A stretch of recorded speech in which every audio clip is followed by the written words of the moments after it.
जय हिंद दोस्तों, आप सभी का बहुत बहुत स्वागत है आपके अपने सीके कंप्यूटर अकेडमी में। मैं चंद्र प्रकाश आज आप लोग को टैली ERP9 के इस वीडियो में बताने वाला हूं कि आप लोग टैली ERP9 में अकाउंटिंग वाउचर्स में सेल वाउचर का प्रयोग कैसे करते हैं तथा सेल वाउचर कितने प्रकार के होते हैं, सेल वाउचर का यूज किस लिए किया जाता है, तो इन सब के बारे में डिटेल से बताने वाला हूँ। तो चलिए शुरू करते हैं आज का अपना वीडियो। गेटवे ऑफ टैली में जब हम लोग पहुंच जाते हैं और यहाँ से अकाउंटिंग वाउचर पर क्लिक करते हैं तो अकाउंटिंग वाउचर में इसका जो प्रयोग किया जाता है, जितने भी अकाउंट से संबंधित वाउचर होते हैं उनका प्रयोग करने के लिए किया जाता है। मान लिया जाए कि आप कोई सामान बेच रहे हैं, सेल कर रहे हैं, तो सेल करना यानी कि बेचना, तो बेचने के लिए हम लोग प्रयोग करते हैं सेल वाउचर।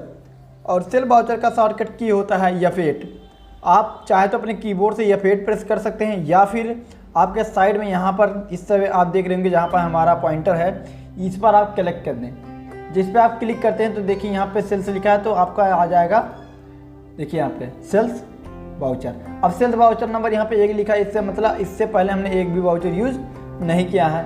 यहाँ पे आपको रेफरेंस नंबर डालना है, जो भी आप नंबर देना चाहते हैं वो रेफरेंस नंबर दे दीजिए। इसके बाद इंटर करके नीचे आ रहे हैं पार्टी अकाउंट नेम। अब पार्टी अकाउंट नेम में आप उस व्यक्ति का नाम लिख सकते हैं जो व्यक्ति आपसे सामान खरीद रहा है। यदि वह कैश खरीद रहा है और आप उसका नाम नहीं लिखना चाहते, क्योंकि जो कैश खरीदता है जरूरी नहीं कि आप उसका नाम लिखें, क्योंकि हमसे उससे कोई वास्ता रहता है नहीं, ले लिया सामान गया बात खत्म। लेकिन यदि उधार लेता तब नाम हम लिखना इंपॉर्टेंट हो जाता है। तो एक तो जो है बिना नाम का मैं आपको बता रहा हूँ कि कैसे बिना नाम का कर सकते हैं, और नाम लिखकर भी कैसे आप सेल कर सकते हैं, वो भी कैश में। तो यहाँ पर हमने कैश यहाँ पर सिलेक्ट कर लिया। यहाँ पर डिलीवरी अगर हम लोग नहीं कर रहे हैं तो डिलीवरी नोट डालने की ज़रूरत नहीं है, ऑर्डर नंबर डालने की ज़रूरत नहीं है। इसके बाद नीचे आ जाएंगे, यहाँ की जो बायर्स का डिटेल होता है उसका एड्रेस आपको लिखना हो तो आप लिखिए, वरना उसकी भी ज़रूरत नहीं होती है। और लिखना जैसे कि मैंने यहाँ पर लिख दिया SDR, ठीक है, सिद्धार्थनगर हो जाएगा, शॉर्टकट में लिख दिए हैं। यहाँ पर स्टेट ये लिखना बहुत ज़रूरी होता है, क्योंकि अगर आप स्टेट नहीं बताएंगे तो वहाँ पर GST का जो है डिटेल भरने में आपको हो जाएगा प्रॉब्लम। क्यों प्रॉब्लम हो जाएगा? क्योंकि अगर आपको कहाँ पर ये GST लगेगा, CGST लगेगा, कहाँ पर IGST लगेगा, ये नहीं जान पाएंगे।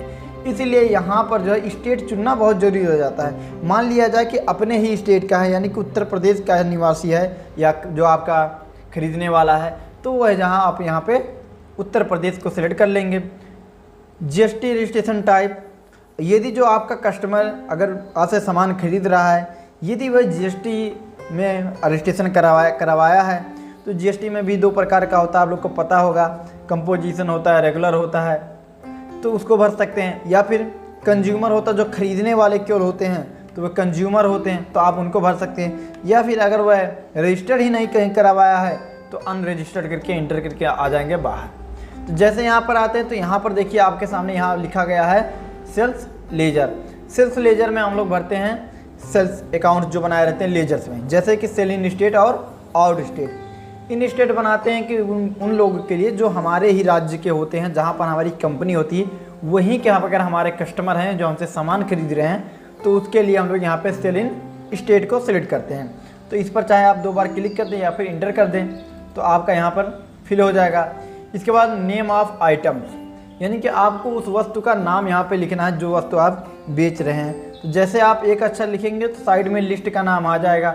जैसे कि मैं सैमसंग J2 बेचना चाहता हूँ, तो मैंने इसको सेलेक्ट कर लिया। और जैसे सेलेक्ट करेंगे तो यहाँ पर आपको बताना होता है कि किस गोडाउन में यह रखा गया है, तो आप गोडाउन को सिलेक्ट करा लेंगे। तो यहाँ पर देखिए सिद्धार्थनगर में जो है 100 पीस इस समय हमारा दिखा रहा है कि 100 पीस जो है सैमसंग J2 आपका सिद्धार्थनगर में रखा गया है। आप इसको सेलेक्ट कर लेंगे। गोडाउन कितनी क्वांटिटी में बेचना चाहते हैं, मान लिया जाए कि हमसे 10 पीस खरीद रहे हैं तो 10 पीस कर देंगे। रेट, यहाँ पर आपको रेट भरना है कि कितने का जो है आप बेचेंगे। मान लिया जाए कि एक पीस का जो है दाम होगा 10,000, और जैसे इंटर कर देंगे तो ऑटोमेटिक यहाँ पे जो है कैलकुलेट करके बता देगा कि कितना रुपया होगा 10 पीस का, यानी कि 1 लाख रुपया होगा। और इंटर करके हम लोग बाहर आ जाएंगे। जब बाहर आते हैं तो अगर इसके अलावा और भी कोई सामान है तो उसकी एंट्री हम लोग यहाँ पे कर देंगे। और केवल एक यही बेचना है, सैमसंग J2 ही बेचना है, तो एक बार और इंटर करके नीचे चले आएंगे। इसके बाद आपको GST जो है यहाँ पर फिल करना होता है। मान लिया जाए कि अपने स्टेट का है, तो उसके लिए क्या करेंगे, CGST या GST। जब भी हम कोई सामान बेचते हैं और वह सामान जो है क्रय विक्रय का जो भी क्रियाएँ हो रही हैं, अगर एक राज्य की सीमा के अंतर्गत हैं, यानी कि क्रेता और विक्रेता दोनों एक ही राज्य के हैं, तो यहाँ पर CGST SGST भरा जाएगा। तो यहाँ पर हमको सेलेक्ट करते हैं CGST, और जैसे CGST करेंगे साइड में आ जाएगा, इसको सिलेक्ट कर लेंगे। जैसे सेलेक्ट किए देखिए बता रहा है कि 14% जो है 1 लाख का 14% होगा हमारा 14,000 रुपया। ऑटोमेटिक कैलकुलेट कर लेगा, आपको करने की ज़रूरत नहीं है। अगर आप ये सब CGST SGST IGST आपको बनाना नहीं आता है तो इसका वीडियो मैं बना चुका हूँ, आप जाकर वहाँ से देख सकते हैं, और आपको एंड में भी लगा देंगे और डिस्क्रिप्शन में भी इसका लिंक दे देंगे, वहाँ से भी देख सकते हैं। तो इसके बाद यहाँ देना होता है ये GST भी सिलेक्ट कर लेंगे। तो इस प्रकार देखिए 28% हमारा हो गया, जो कि हमारे जो स्मार्टफोन्स हैं, जो कि आपका एंड्रॉयड में चल रहा है, ये सब जो है 28% GST लगता है उस पर। तो 28 हो गया, और इंटर करते हुए नीचे चले आएंगे और इसको एक्सेप्ट कर लेंगे। तो देखिए आप यहाँ पर देख लीजिए 1,28,000 हुआ, जिसमें 1 लाख तो हमारा इसका होगा, आपका हो गया, लेकिन 28,000 ये जो है सरकार को जो कर दिया जाता हुआ है, और इंटर करके एक्सेप्ट कर लेंगे। अब जैसे एक्सेप्ट कर लिया, अब आपको देखना हो कि क्या इसका प्रभाव पड़ता है, तो आप अगर देखना हो तो स्टॉक समरी में चले जाएंगे, तो जितना सामान बेचे उस पर यहाँ पे कम हो गया होगा। तो देखिए अभी 100 पीस था सैमसंग J2, अब यहाँ पे दिखा रहा है 90 पीस, यानी कि 10 पीस जो हम बेच दिए वो इस यहाँ पे कम हो गया है। अब जो 10 पीस बेचे उसका रुपया कहाँ पर दिखेगा, तो रेटियो एनालिसिस में यहाँ पर जाएंगे। देखिए सेल्स अकाउंट, यहाँ पे देखिए सेल्स अकाउंट में हमारा 1 लाख रुपया यहाँ पे ऐड हो गया है, और जो 28,000 है वो तो हमारे कर के रूप में गया है, और टोटल जो यहाँ पे दिखा रहा है कैश इन हैंड 1,28,000, यानी कि जब हम बेचे हैं तो हमारे हाथ में 1,28,000 रुपया प्राप्त हुआ है। तो यहाँ पर आप इसको देख सकते हैं। इसके बाद एक और एंट्री करके मैं आपको दिखाता हूँ वाउचर का। अकाउंटिंग वाउचर में क्या, मान लीजिए कि आप उस व्यक्ति का नाम भी लिखना चाहते हैं, जो व्यक्ति हमसे सामान खरीद रहा है, वो भी हमसे नकद में खरीद रहा है, लेकिन तब भी मैं उसका बिल जो है उसके नाम से बनाना चाहता हूँ। तो यहाँ पर आप रेफरेंस नंबर डालिए, नीचे आइए पार्टी अकाउंट नेम में। तो यदि पहले से लेजर नहीं बनाए हैं तो आप यहाँ पर भी बना सकते हैं। उसके लिए करना होता है Alt+C। जैसे Alt+C करेंगे तो इस प्रकार जो है लेजर क्रिएट करने के लिए आपके सामने जो है इस प्रकार का डायग्राम ओपन हो जाता है। नेम में लिखेंगे उस व्यक्ति का नाम, मान लीजिए जैसे कि उसका नाम हो राज, और इंटर के नीचे आएंगे अंडर।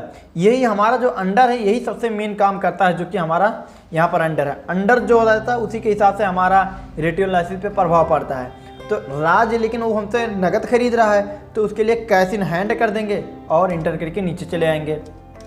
यस कर दिए, और यहाँ पे हमको कुछ भरना है तो यहाँ चले आएंगे। अब राज का डिटेल भरना हो कि कहाँ का है। चलिए मान लिया जाए कि उस पिछला वाला तो हम लोग अपने स्टेट में किए थे, मान लिया जाए कि ये जो है दिल्ली का हो, तो यहाँ पर दिल्ली भर दिए हैं, दिल्ली। और कौन सा स्टेट होगा, दिल्ली कहाँ गया, यहाँ पे है, और अनरजिस्टर्ड यहाँ पर आ गया। अब सेल लेजर्स, तो यहाँ पे क्या है कि दूसरे राज्य के हैं। ये जो हमारी कंपनी बनाई है उसमें हम उत्तर प्रदेश दिए हैं, और जो हमारा कस्टमर राज है ये हमारा दिल्ली का है, तो उसके लिए सेल आउट स्टेट का लेजर प्रयोग करेंगे। इसके बाद यहाँ पर name of items, name of items का हम आइटम्स का नाम सेलेक्ट करते हैं। मेरे पास सैमसंग J2 है, और अभी देखिए 90 पीस दिख रहा है, मैंने इसको सेलेक्ट कर लिया। किस गोडाउन में रखे हैं, सिद्धार्थनगर के गोडाउन में रखे हैं 90 पीस। क्वांटिटी कहाँ पे कितना है, तो मैंने बता दिया कि चलो मुझे 5 पीस बेचना है, मैंने रात जो है 5 पीस खरीद रहे हैं। रेट तो यहाँ पर पहले से फिल है, क्योंकि इससे पहले हम भर चुके हैं, इसीलिए यहाँ पर शो कर रहा है। अगर आपको एडिट करना होगा तो एडिट कर पाएंगे, और इंटर करते हुए चले गए। इसके अलावा और कुछ बेचना होगा बेच सकते हैं, और नीचे आएंगे। अब यहाँ पे क्योंकि आउट स्टेट है इसीलिए एक ही GST लगता है, जो कि आपका लगता है IGST। तो यहाँ पर आप IGST को सिलेक्ट करके इंटर कर देंगे, और जैसे इंटर किए तो देखिए पिछला जो हम लगाए थे 14 का हुआ था CGST SGST, लेकिन IGST टोटल जो हमारा 28% लग जाता है डायरेक्ट, तो 28% लग गया, और 50,000 का जो है 28% होता है हमारा 14,000 रुपया। तो यहाँ पर ऑटोमेटिक कैलकुलेट होकर आ गया है, और इंटर करते हुए हम लोग जो है इसको एक्सेप्ट करा लेंगे। तो यहाँ नीचे आप देख सकते हैं पहले कि 64,000 रुपया टोटल हमारा बनेगा, जो कि 50,000 रुपया तो हम इसका रेट है, प्लस आपका 14,000 रुपया जो है आपका GST लगा है, और इसको एक्सेप्ट कर लेंगे। जैसे हमने इसको एक्सेप्ट कर लिया, तो आपको देखना हो तो आप आ जाइए यहाँ पे रेटियो एनालिसिस में। पहले मैं आपको दिखा देता हूँ, देखिए यहाँ पर भी पैसा बढ़ गया। कैश इन हैंड में 1,28,000 था, यहाँ पे ये भी बढ़ा, प्लस जो है 50,000 रुपये केवल इसमें बढ़ा। क्यों, क्योंकि जो है इसके अलावा जो 14,000 था वह हमारा GST का था, तो इसमें GST का जुड़ेगा नहीं, इसलिए यहाँ पे सेल्स अकाउंट में 1.5 लाख दिखा रहा है। पिछला जो है 1 लाख और प्लस 50,000 इसको।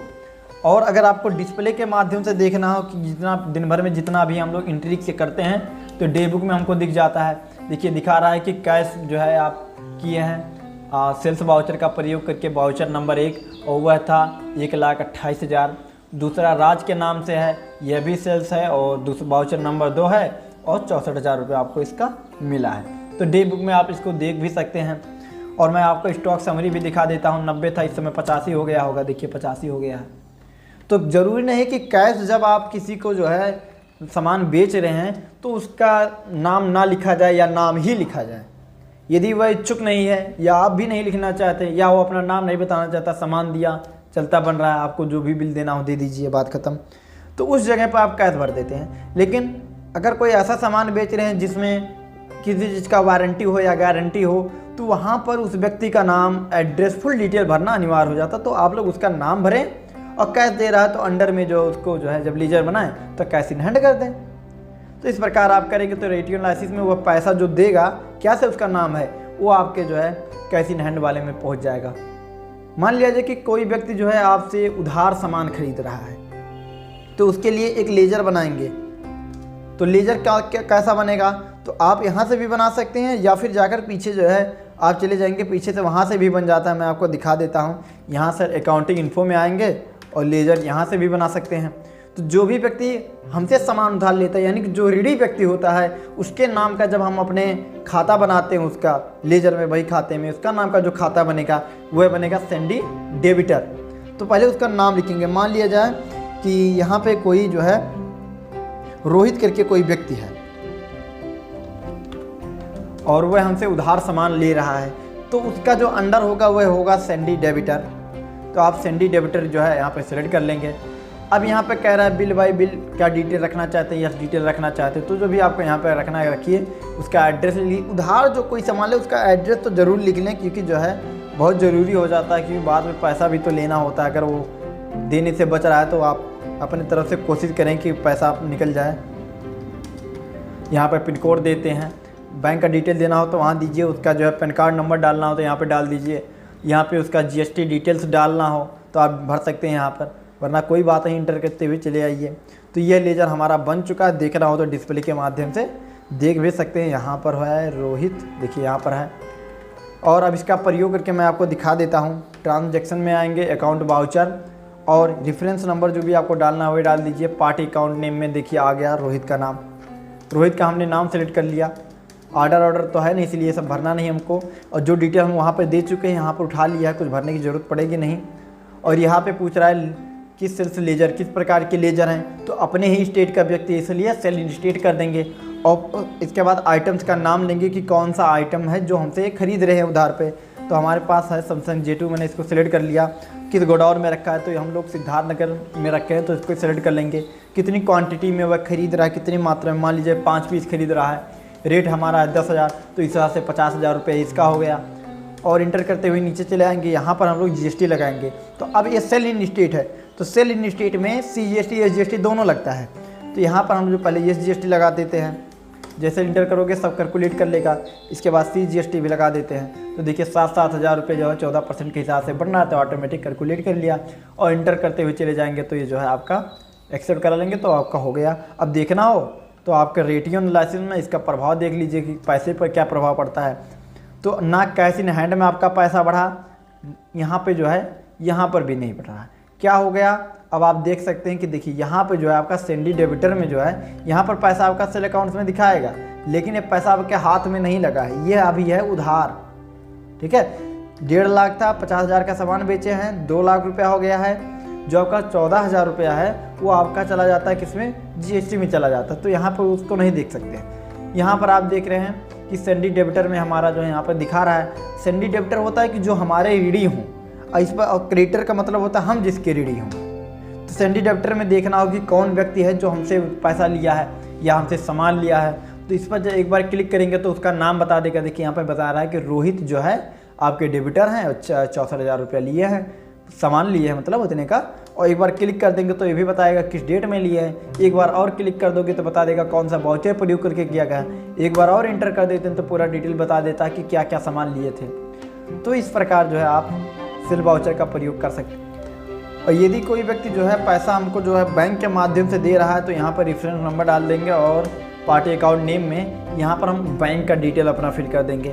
तो बैंक अभी हम बनाए नहीं है, तो बनाना हो तो आप Alt+C से यही बना सकते हैं। मान लीजिए कि मेरा अकाउंट जो है SBI में है, इसका अंडर होगा बैंक अकाउंट्स। इसके बाद यहाँ पे आपको अकाउंट नंबर डालना होता है, हो गया। IFSC कोड डालना है तो यहाँ पर IFSC कोड डाल दीजिए।